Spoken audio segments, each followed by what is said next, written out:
Bueno, hermanos, estamos un poquito excedidos en el tiempo, así que buenos días, Dios los bendiga a todos, gracias por estar.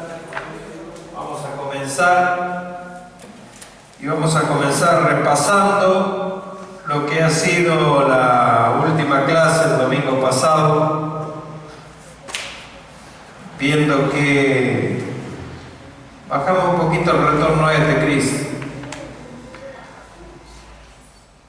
Viendo qué es lo que habíamos estado comentando, habíamos visto que Pablo nos decía, citando Romanos 8:34, decía Pablo: ¿quién es el que condenará? Cristo es el que murió, más aún el que también resucitó, el que además está a la diestra de Dios, el que también intercede por nosotros. Hablando aquí de una mediación de nuestro Señor Jesucristo. En el Salmo 27 tenemos un paralelo a esto que dice: Jehová es mi luz y mi salvación, ¿de quién temeré? Jehová es la fortaleza de mi vida, ¿de qué me he de atemorizarme? O sea, Cristo al morir en debilidad como hombre, tuvo una función importantísima, que es la de morir por nosotros, en nuestro lugar. Y eso se pudo haber tomado o haber interpretado como una debilidad. Pero en realidad la fortaleza de Cristo está en que Él cargó como hombre y como Dios con nuestro pecado. Como hombre, Él cargó nuestro pecado, habiendo vivido una vida perfecta y sin pecado, pero haciéndose cargo del mismo, del pecado de toda la humanidad, de todos los elegidos, de todo su pueblo elegido en todo el mundo, y Él murió en sustitución de todos y cada uno de ellos.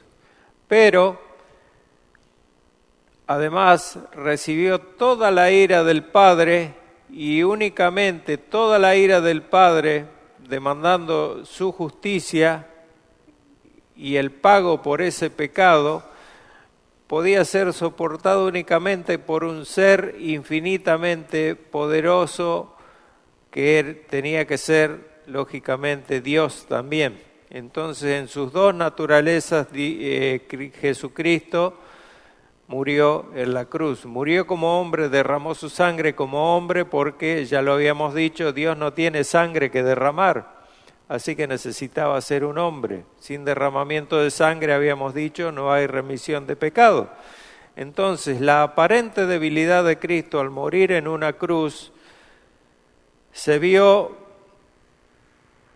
totalmente borrada, porque Él, dice Pablo, más aún, el que también resucitó y está sentado a la diestra de Dios. Jesucristo resucitó de los muertos, venció la muerte, y vencida la muerte, Él no solo venció la muerte y anduvo 40 días sobre esta tierra, sino que después ascendió y se sentó a la diestra de la majestad de Dios en las alturas, dice la Escritura, y está reinando hoy y esperando que hasta el último enemigo sea puesto como estrado de sus pies. Entonces, este Rey todopoderoso, que es hombre y que es Dios, porque dijimos que hay que tener en cuenta una cuestión muy importante: Jesucristo vino a este mundo siendo Dios, se engendró en el vientre de una mujer virgen por obra del Espíritu Santo. Nació como cualquier ser humano normal, pero un ser humano especial porque era engendrado totalmente sin pecado. Entonces, ese ser que era perfecto, que creció como cualquier ser humano y que vivió como cualquier ser humano, cumplió la ley durante toda su vida, cumplió la ley perfectamente. Y cargando su pecado fue a la cruz.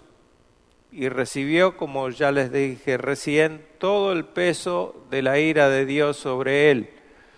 Ese ser maravilloso hoy está sentado intercediendo por nosotros. Por eso Pablo dice, ¿quién es el que condenará? El Salmo dice, Jehová es la fortaleza de mi vida. ¿De quién he de atemorizarme? Por eso la respuesta de Pablo es retórica, la pregunta de Pablo es retórica, porque se contesta solo, ¿quién me ha de atemorizar? Si Cristo es el que murió y también resucitó y está sentado hoy a la diestra del Padre, a la diestra está reinando, Él es Rey todopoderoso. Y no solo eso, sino que está intercediendo por nosotros. Esto es muy importante, todo ese paquete, ese conjunto de cosas es muy importante en la obra de Cristo. Y especialmente por eso estamos viendo Cristo el mediador. Todas esas cuestiones Cristo las ha cubierto totalmente por nosotros y para nosotros. Y hoy está como Señor, ya no como un cordero manso, sino, ya les había hablado el domingo pasado, como un león preparado para su vuelta, como rey.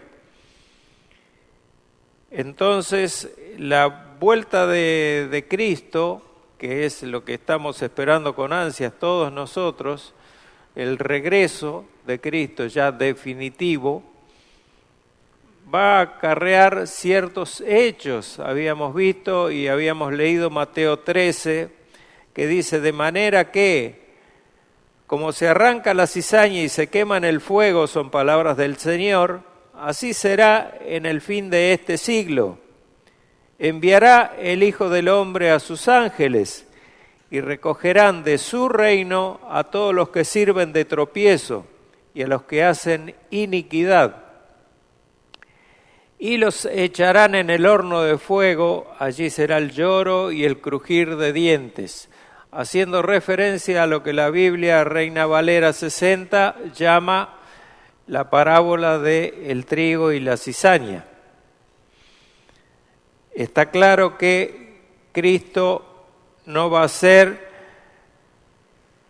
a quitar la cizaña en este tiempo, durante su reino milenial, que es el que estamos viviendo, sino al fin del siglo, al fin de este tiempo, cuando ya se consume su reino, cuando Él esté reinando en persona, Él va a arrancar la cizaña y la va a separar del trigo. Y al trigo dice que lo echará en sus graneros y a la cizaña la quemará en el fuego. Hasta ahí habíamos visto y habíamos leído a segunda de Pedro, que dice, igual que Judas 6, y a los ángeles que no guardaron su dignidad, sino que abandonaron su propia morada, los ha guardado bajo la oscuridad en prisiones eternas para el juicio del gran día. O sea que esto nos dice que no solo van a ser personas, seres humanos, los que serán arrojados como la cizaña al fuego, sino también los seres espirituales, los seres celestiales que cayeron en pecado, que están en prisiones de oscuridad hoy esperando el juicio del gran día. Hasta ahí habíamos llegado diciendo que el Rey va a poner el orden final a este mundo de caos cuando regrese. Entonces ahora vamos a comenzar con el capítulo 8, párrafo 5, que tiene 6 apartados, pero vamos a comenzar comentándola. Yo voy a leer la declaración de fe, lo que dice el enunciado.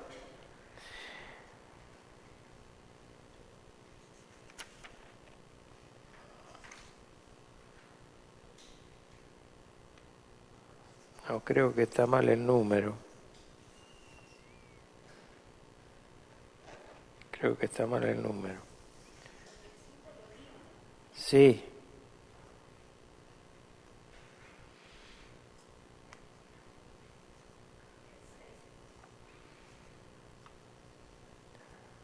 Sí, tengo mal puesto en el apunte la referencia.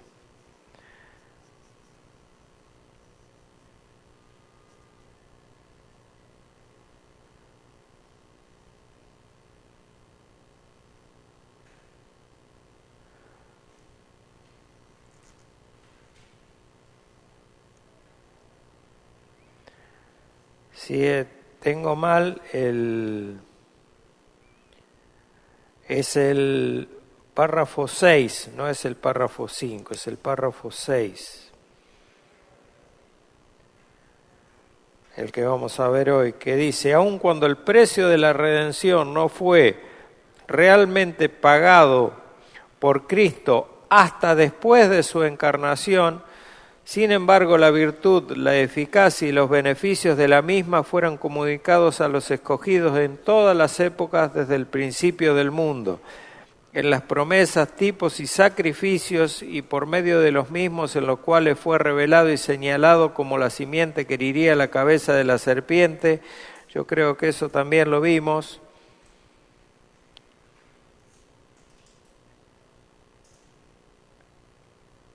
Y estamos en el 7 entonces ahora. En el 7. Que dice: Cristo en la obra de mediación actúa conforme a ambas naturalezas. Ahí estamos. Ambas naturalezas. Haciendo por medio de cada naturaleza lo que es propio de ella. Por razón de la unidad de la persona, lo que es propio de una naturaleza a veces se le atribuye en la Escritura a la persona denominada por la otra naturaleza. Y había dicho que esto por ahí no se entiende muy bien, el que actúa conforme a las dos naturalezas y haciendo mención la Escritura a la persona denominada por la otra naturaleza, o sea, es como que se confunden las naturalezas de Cristo, de Dios, como Dios y como hombre, de qué manera actúan durante la obra de mediación. Así que vamos a comentar esta parte, este párrafo. Como mediador y abogado, Jesús lo hace siempre como mediador y abogado. Jesús lo hace en su naturaleza humana. En 1 Timoteo 2:5 leemos porque hay un solo mediador entre Dios y los hombres. Y agrega Jesucristo hombre, o sea, en su papel de Cristo encarnado, de Dios encarnado, hace las veces de mediador entre Dios y nosotros. Luego Juan, en 1 de Juan 2:1, nos dice: hijitos míos, os escribo estas cosas para que no pequéis. Y si alguno peca, abogado tenemos para con el Padre, a Jesucristo el justo. Eso dice Juan. En su otra naturaleza, Jesucristo es nuestro Dios, Salvador y Señor, y lo destaca así Tito 2:13. Si leemos, no tenemos micrófono, ¿verdad? Si leemos Tito 2:13, vemos que Pablo dice: aguardando la esperanza bienaventurada y la manifestación de la gloria de nuestro gran Dios y Salvador Cristo Jesús. Dios y Salvador, aquí lo hace en su papel de Dios. No puede salvar un hombre si no puede hacer una parte, que es la redención, el hombre, y la parte de Dios como Salvador y Señor la hace como Dios. Y también en la carta a los Romanos 10, 9 y 10 dice que si confiesas con tu boca a Jesucristo por Señor y crees en tu corazón que Dios le resucitó de entre los muertos, serás salvo. Porque con el corazón se cree para justicia y con la boca se confiesa para salvación, la Biblia de las Américas. Entonces, cuando un redimido, cuando un convertido, cuando un regenerado nombra a Jesucristo como Señor y cree que Dios le resucitó de entre los muertos, da fe de que es realmente un convertido. Una persona que no es convertida puede decir que cree en Jesucristo, que cree en Cristo, que cree en su obra, etcétera, etcétera, etcétera, pero no verdaderamente en su corazón. Y sabemos que Dios, ¿qué es lo que mira en nosotros? Él dice, no veas lo externo de la persona, no veas lo externo de la persona en Samuel, sino que Dios no mira eso, sino que Dios mira el corazón. Y en nosotros es lo que mira Dios, nuestro corazón. Nosotros cuando por ahí se malinterpreta este versículo de Pablo que leí recién, si confesares con tu boca que Jesucristo es el Señor, ¿qué harían los mudos que no pueden confesar con su boca que Jesucristo es el Señor? Lo expresan con su corazón, o sea, no hay que tomar literalmente muchas veces ciertos pasajes bíblicos porque dejamos afuera a personas que pueden ser salvas por creer, pero aunque no lo puedan manifestar de esta manera. Además, ese versículo está dado en un contexto muy particular, que es especialmente la negación de Cristo como Señor cuando estamos bajo presión, bajo una presión de que puede ser poner en peligro nuestra vida. Alguien que nos esté, eso en Colombia, por ejemplo, con la FARC y con toda la guerrilla que en un tiempo estuvo gobernando el país, los cristianos eran obligados a renunciar de Cristo, a renegar de Cristo, a riesgo de su vida. Y muchos renegaban de Cristo. O sea, en ese contexto se da el si confesares con tu boca, o sea, si no negares a Cristo como Señor. Y otros muchos murieron porque no negaron a Cristo. Y esto viene desde la época de Roma, desde la época de Nerón, que eran obligados a renunciar a la fe en Cristo Jesús, y el que no renunciaba era quemado vivo. Hasta nuestros días llega eso. Entonces dice Pablo en Tito 2:13, aguardando la esperanza bienaventurada y la manifestación de la gloria de nuestro gran Dios y Salvador Cristo Jesús. Y también en la carta a los Romanos, si leemos Romanos 10, del 9 al 10, dice que si confieses con tu boca a Jesús por Señor, lo que leí recién, y crees en tu corazón, las dos cosas se tienen que dar. Las dos cosas, confesar a Cristo y creerlo con nuestro corazón, o sea, hacerlo parte de nosotros. Luego, la declaración de fe nos lleva a dos referencias bíblicas. En Juan 3:13 dice, nadie subió al cielo sino el que descendió del cielo. ¿Quién? El Hijo del Hombre que está en el cielo. Y esto hace alusión a la humanidad del Señor. Recuerden que habíamos visto que hay algo, una cuestión irreversible, hay algo que no puede volverse atrás, que es el que Cristo se encarnó. Cristo se encarnó, ahora Él no se va a desencarnar. Él ya tiene un cuerpo como nosotros. Cristo es Dios y Cristo es hombre. Luego en Hechos 20:28 dice, Lucas escribe, por tanto, mirad por vosotros y por todo el rebaño en que el Espíritu Santo os ha puesto por obispos para apacentar la iglesia del Señor, la cual Él ganó por su propia sangre, dando cuenta de la humanidad de Cristo. O sea, en su naturaleza humana hizo esto. Él ganó la iglesia con su propia sangre. Con estas dos referencias concluimos el párrafo 7. El párrafo 7. Ahora entramos ahí. Entramos al 8. Párrafo 8 que dice, leo la declaración de fe. A todos aquellos para quienes Cristo ha obtenido redención eterna, cierta y eficazmente, les aplica y comunica la misma, y haciendo intercesión por ellos, uniéndoles a sí mismo por su Espíritu, con mayúscula, revelándoles en la palabra y por medio de ella el misterio de la salvación, persuadiéndoles a creer y obedecer,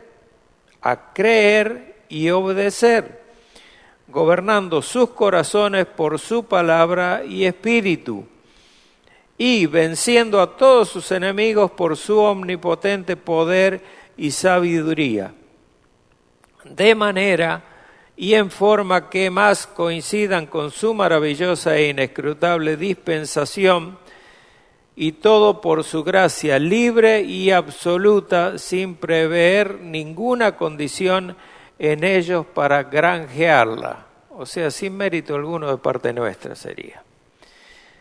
Da 7 apartados hay en esta declaración, que cada apartado tiene su versículo asociado, y acá vamos a comenzar exponiendo nuevamente otro tema que tiene que ver con las doctrinas bíblicas de la gracia. Sabemos que las doctrinas bíblicas de la gracia que nosotros sostenemos y en las cuales creemos son 5 puntos. Y este punto es el tercero, la letra L del tulip, que es la llamada expiación limitada, que por sus siglas en inglés, tulip, es la tercera, la L.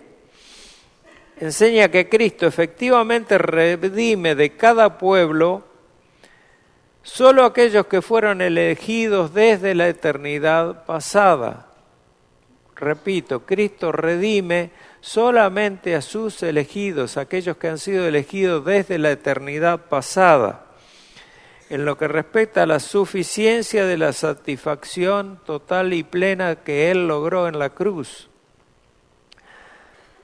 pero no en lo que respecta a su aplicación para todos universalmente.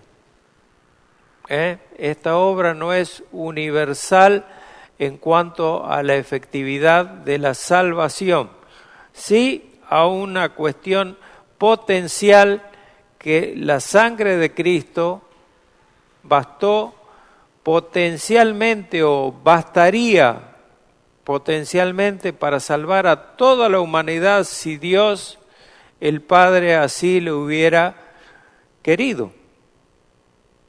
Si Dios lo hubiera determinado, no querido, no es la palabra querido, porque Dios quiere que todos los hombres vengan a salvación, pero no es lo que el hombre quiere. El hombre es enemigo de Dios y no quiere. Así que por eso, ya lo dijimos también el domingo pasado, en su gran amor Dios eligió a un grupo determinado de personas para que puedan ser salvos, para que puedan ser parte de su reino y gozar de la eternidad junto a nuestro Señor y Salvador. Únicamente por gracia. En otras palabras, la muerte de Cristo es potencialmente suficiente, pero no efectivamente suficiente. Es efectiva solamente para aquellos elegidos. En Juan 6:37, Juan 6:44, lo invito a ir ahí en la Biblia porque es importante que lo leamos bíblicamente a esto. Juan 6:37, Juan 6:44, si alguien tiene el micrófono cerca y lo quiere leer, son palabras de Jesús. Juan 6:37.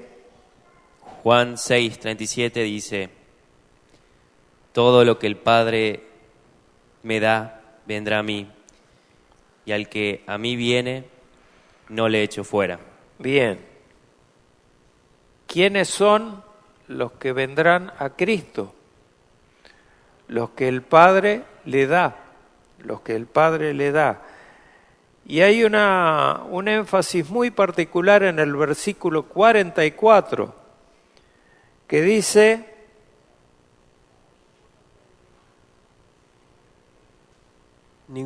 Ninguno puede venir a mí si el Padre que me envió no lo trajere, y yo le resucitaré en el día postrero. Ninguno. Ya habíamos hecho mención a este versículo hace varios domingos atrás. Nadie puede venir por sí mismo, por su propia iniciativa a Cristo a buscar salvación, si el Padre no le trajere. Y habíamos dicho que había una palabra muy enérgica en griego que significa prácticamente arrastrar, traer arrastrando, porque el hombre no quiere. El hombre viene a Cristo, pero viene traído por el Padre, y yo le doy testimonio de esto, que así fue conmigo. Yo no quería saber nada con Dios, absolutamente nada con Dios. Y no sé cómo, ni sé por qué. Algún día lo sabré, tal vez. Seguro que por mérito mío propio no fue, pero Dios me trajo. Dios me trajo a sus pies y me humilló, porque había que humillar a un soberbio como yo para volver a mirar a Dios, para querer mirar a Dios y para poder arrepentirme y para poder confesar que era pecador y que necesitaba salvación. Entonces el hombre no puede ni quiere si Dios no lo trae. Y Juan 6:65 repite el Señor estas palabras porque con los fariseos el Señor y está diciendo: por eso os he dicho, después de una larga conversación que tiene con ellos tratando de mostrarle que Él es Dios, por eso os he dicho que ninguno puede venir a mí si no le fuere dado por el Padre. Vuelve a repetir lo mismo, el mismo concepto. Ninguno puede venir a mí si no le fuere dado por el Padre, si no le fuere concedido por el Padre, si la gracia especial salvífica de Dios no hubiera sido derramada sobre esa persona, no hubiera venido a Dios. Es más favorable usar el término, en este caso de la expiación limitada, como redención particular, lo podíamos expresar mejor. ¿Por qué? Porque la intención no es limitar el poder de Dios para salvar, ni la voluntad de Dios para salvar, sino el hecho de marcar que es particular.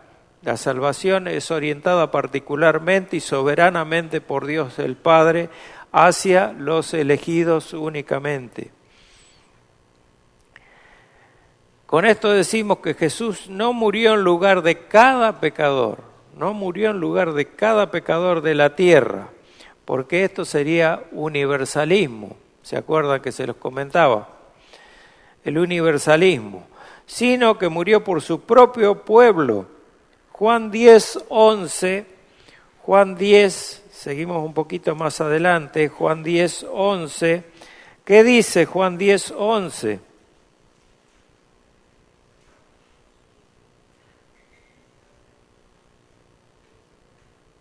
Dice: yo soy el buen pastor su vida da por las ovejas. Por las ovejas. Es cierto que Juan 6 está escrito que Jesús vino a salvar a los que el Padre le había dado, y Mateo 1:21 dice que, Mateo 1:21, que Jesús murió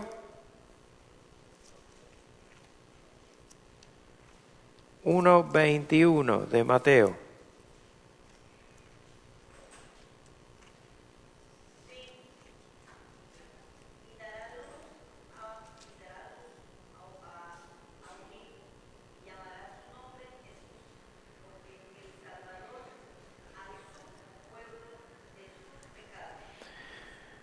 Bien, lo voy a leer para que quede grabado. 1:21. Y dará a luz un hijo, y llamarás su nombre Jesús, porque él salvará a su pueblo de sus pecados. No salvará al mundo del pecado, salvará a su pueblo. Luego, en Hechos 20:28, Lucas escribe que Jesucristo murió por la iglesia. Por la iglesia. En Efesios 5:25 dice que murió por su esposa. Da su vida por su esposa. Y en Efesios 1:4 dice que murió por los elegidos en Cristo Jesús. No hay duda que esto no estoy tratando el tema específico de expiación limitada extendiéndome o redención particular extendiéndome mucho, pero es para dar un pantallazo que ustedes tengan una referencia bíblica de cómo la Biblia especifica que es por su pueblo, es por sus elegidos, es por la iglesia únicamente y no es por todas las personas, no es por todas las personas. Afirmar lo contrario es echar por tierra uno de los pilares de la justificación por la sola fe, que es a su vez una demostración clara y coherente de la naturaleza santa y justa del Padre, y que surge de entender correctamente el Evangelio. ¿Por qué? Porque el verdadero arrepentimiento viene junto con la fe de la voluntad soberana de Dios, no de nosotros. De la voluntad soberana de Dios que nos da esa fe, que nos da ese acceso al arrepentimiento, nos da la capacidad de reconocer quiénes somos ante Dios. Nos abre los ojos ante Dios santo y no podemos más que humillarnos. Si somos elegidos, si no somos elegidos únicamente podemos decir sí, pero como decía nuestro hermano Samuel Pérez Millos, es como que el hombre pone la mano en la cara de Dios y le dice: yo no quiero que reines en mi vida, yo no quiero que nadie me diga lo que tengo que hacer. Ese es el hombre soberbio, no quiere saber nada con Dios.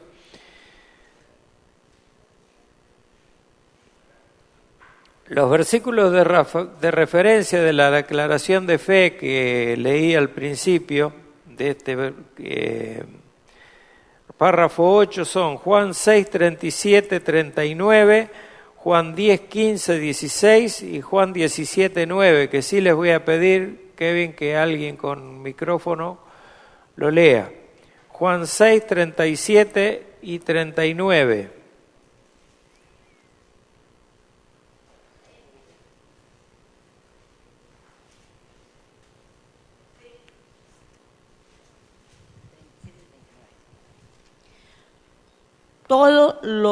Todo lo que el Padre me da vendrá a mí, y al que a mí viene no le echó fuera.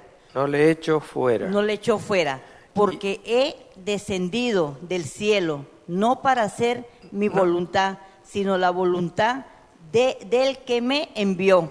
Y está en la voluntad del Padre, el que me envió, que de todo lo que me diere no pierda yo nada, sino que lo resucité en el día postrero. Bueno, la voluntad del Padre, ¿cuál es? El Padre que envió a Cristo a la tierra, que todo lo que Él me diere, no pierda yo nada. Esto es seguridad de salvación, se llama. Cristo no va a perder a ninguno de sus elegidos, a ninguno de los que el Padre le da. Y el que cree, sino que lo resucite en el día postrero, dice Cristo Jesús. Luego, en Juan 10, la parábola del redil, 10, 15 y 16. 10, 15 y 16. ¿Qué dice?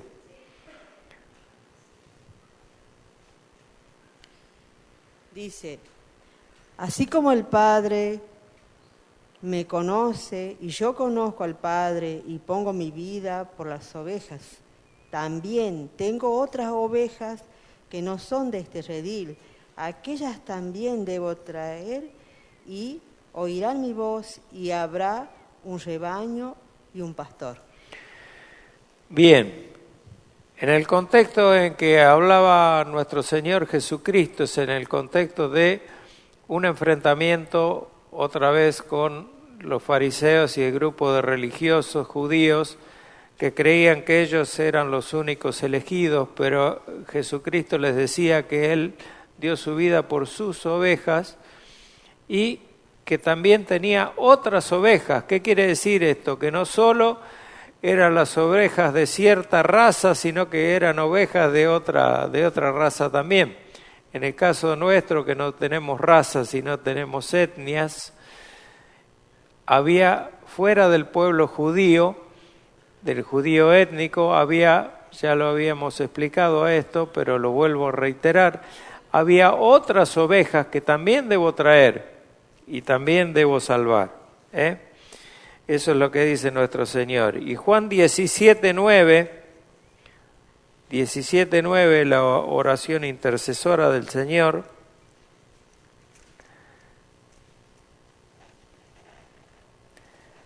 dice: yo ruego por ellos, no ruego por el mundo. Más claro, yo creo que no puede ser. Sino por los que me diste, porque tuyos son. Yo ruego por ellos. Y antes decía, porque las palabras que me diste le he dado, y ellos la recibieron y han conocido verdaderamente que salí de ti y han creído que tú me enviaste. O sea, un grupo de elegidos a los cuales Jesucristo enseñó, capacitó y discipuló, que es lo que ahora estamos haciendo nosotros, un discipulado, conociendo la palabra de Dios. Además, nuestro Señor, como hermano mayor, recuerden que Jesucristo es nuestro hermano mayor, nuestro Padre es Dios el Padre. Jesucristo no es nuestro Padre, sino nuestro hermano mayor.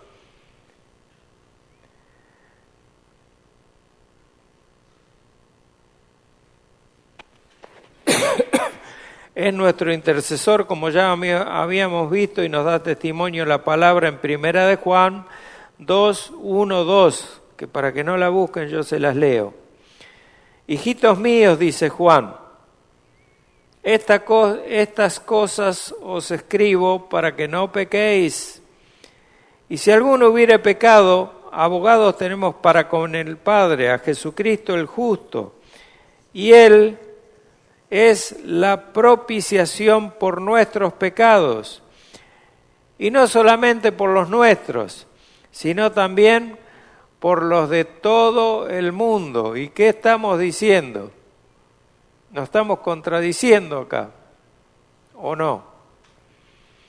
Vuelvo a repetir, no interpretemos tan literalmente la Biblia en ciertos aspectos, sino hagamos una exégesis correcta, una hermenéutica correcta, una interpretación bíblica correcta, teniendo en cuenta el contexto de lo que la Biblia viene hablando antes.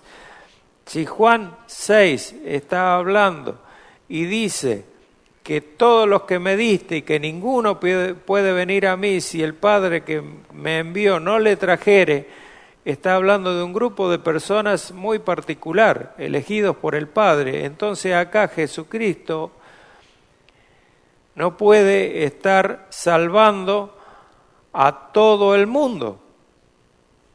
Todo el mundo nuevamente se refiere a no solamente una etnia judía, sino a todos los dispersos por los chinos, los japoneses, los coreanos, los africanos, los turcos, que son duros, muy duros, y por todas las etnias que hay en el planeta.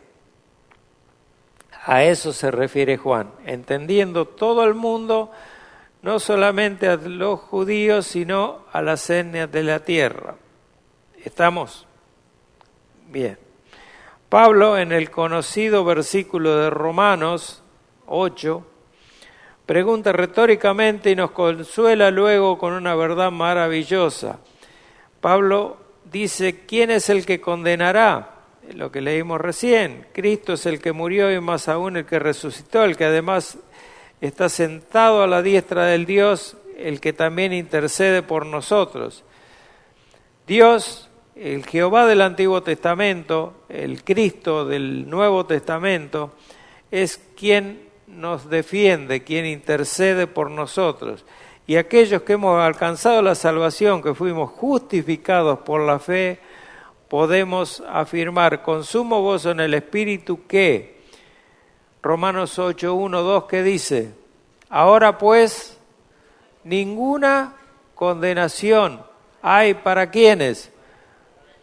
Para los que están en Cristo Jesús, no para cualquiera, para los que están en Cristo Jesús. ¿Por qué? Porque recuerden lo que nos enseñaba el pastor hace tiempo atrás.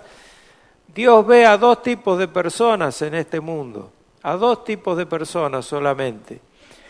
A los que están en Cristo y a los que están en Adán.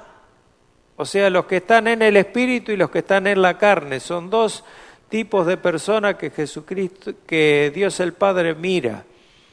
Eso es la importancia de que esa frase famosa y repetitiva de Pablo en sus cartas, en Cristo.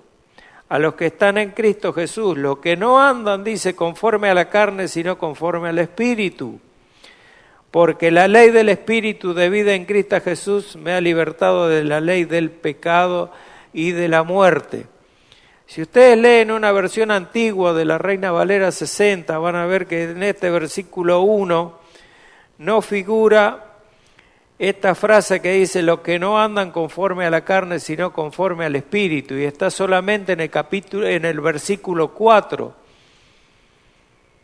Entonces esto se atribuye a una, ¿cómo le puedo decir? A una decisión de un escriba, un traductor, de estos que escribían periódicamente, reescribían la palabra para que no se perdiera, que quiso agregar énfasis al versículo 1 y le puso esta frase. Si ustedes leen 8.4 de Romanos, van a ver que dice exactamente esto, los que no andan conforme a la carne, sino conforme al Espíritu. No le quita ni le agrega nada, simplemente que hace un énfasis este escritor, este traductor, y agrega esto, aparentemente, porque en los manuscritos más antiguos no figura en este versículo, en esta posición de la carta, no estaba en ese tiempo dividida en versículos, pero no figura en Romanos 8.1 esta frase. Ténganlo en cuenta por si leen alguna versión más antigua o siquiera alguna traducción, como puede ser la versión NBI o alguna otra versión que tome de manuscritos muy antiguos. Van a encontrar como que le faltan palabras o le falta contenido. Dicho esto, en el contexto de que no hay nada bueno en nosotros y por naturaleza caemos una y otra vez en pecado, ¿cómo pues podemos afirmar entonces una cosa semejante? Que no hay condenación, me refiero, ¿no? Para los que están en Cristo Jesús. ¿Seguimos pecando? ¿Seguimos siendo pecadores? ¿O alguno de ustedes dejó de pecar ya? Levante la mano.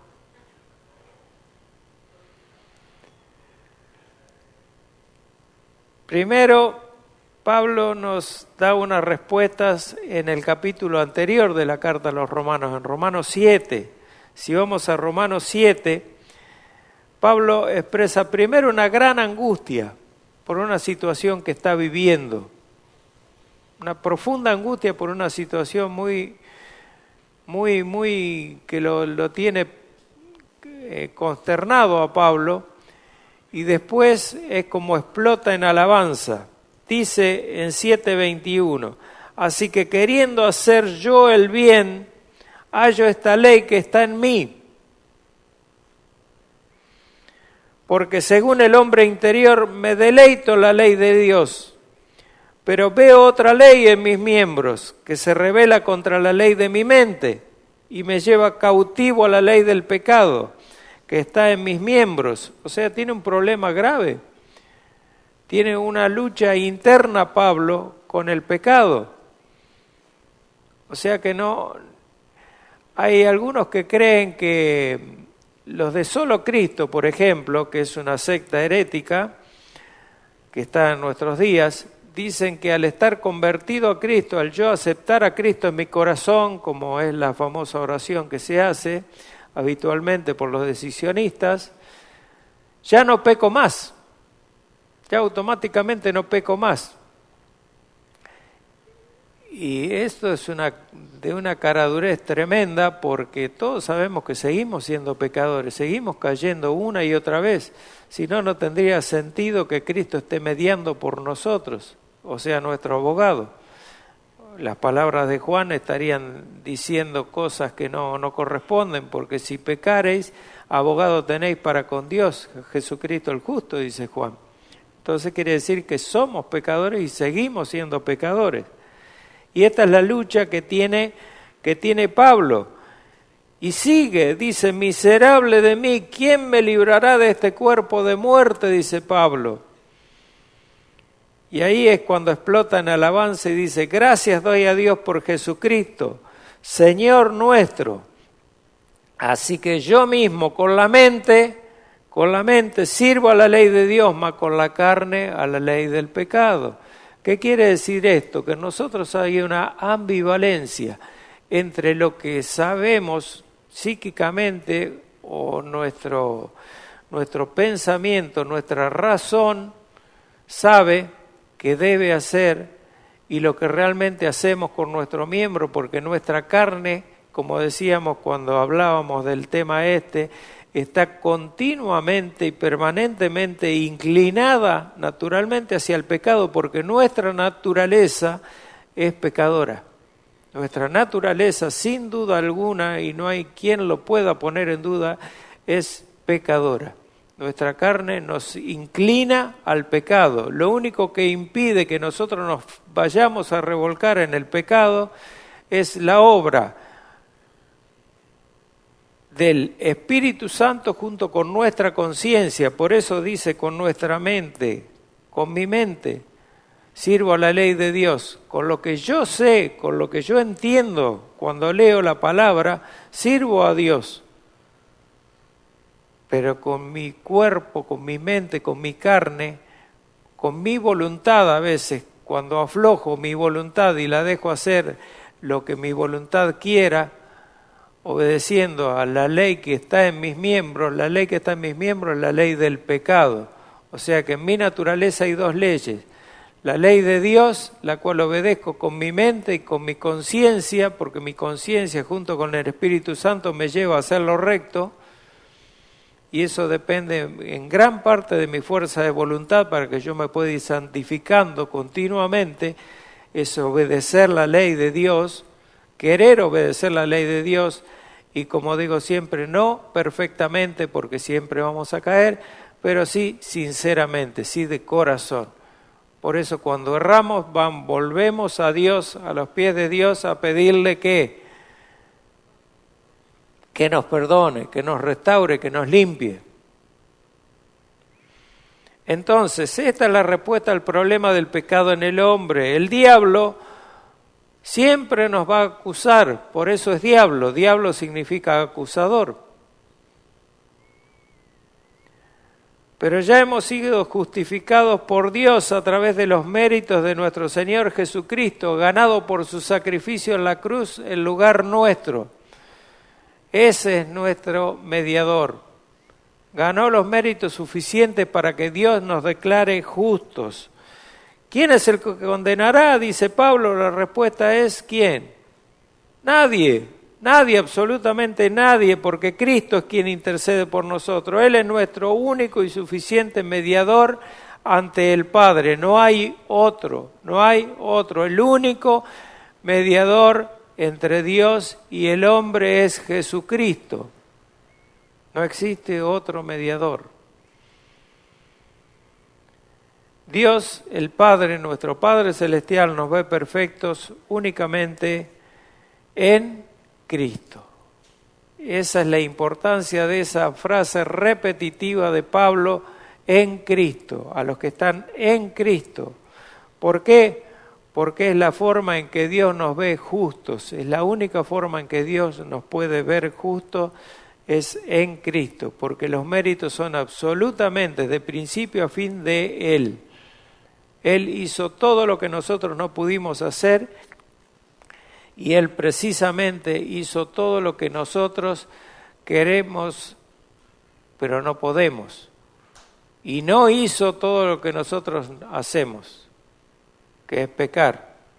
Hoy, pecar mañana, pecamos ayer y seguimos pecando. Y lamentablemente esa será nuestra naturaleza hasta que nuestro Señor vuelva y nos dé un cuerpo nuevo, nos quite este cuerpo de corrupción que es el cuerpo de carne y nos dé ese cuerpo glorificado. Vamos a orar. Padre nuestro que estás en los cielos, Dios, Rey de la creación, te damos gracias por la obra perfecta, única e irrepetible de nuestro Señor Jesucristo en la cruz en favor nuestro, la cual nos justificó únicamente por tu gracia, Señor, porque tú quisiste darnos ese regalo a través de la fe, que también es tuya y nos la diste, para que podamos arrepentirnos delante de ti de todos nuestros pecados y demos toda la gloria a Dios Padre, Dios Hijo y Dios Espíritu Santo, porque es una obra trinitaria esta que has hecho con nosotros, Señor, la de elegirnos y la de redimirnos de nuestro pecado, libertarnos de la esclavitud del pecado y cambiar nuestra naturaleza, poniendo esta nueva naturaleza santificada, y nos das a nosotros la responsabilidad de trabajar sobre esta santificación día tras día, tratando de agradarte en todo, porque solo tú, Señor, mereces la gloria por esto, y solo tú mereces agradecimiento eterno, eterno por esa obra tan maravillosa. Gracias, Señor, por tu palabra, gracias por tu enseñanza, y te pido tu bendición para todos mis hermanos, que pongas en su corazón la intención de cumplir con cada una de tus peticiones, Señor, que su corazón sea obediente a tu voz, que tengan en cuenta cada uno, que tengamos todos en cuenta cada uno tus palabras, tus mandatos, y sabiendo que no lo podemos cumplir, nos refugiemos en la obra de Cristo. Y pidamos el perdón, Señor, siempre por nuestros pecados, para que tú nos restaures en comunión. Te pedimos tu bendición de este culto que vamos a tomar ahora, tu palabra, Señor, la alabanza de principio a fin, y que nos despidas luego en paz. En el nombre precioso de Cristo Jesús. Amén.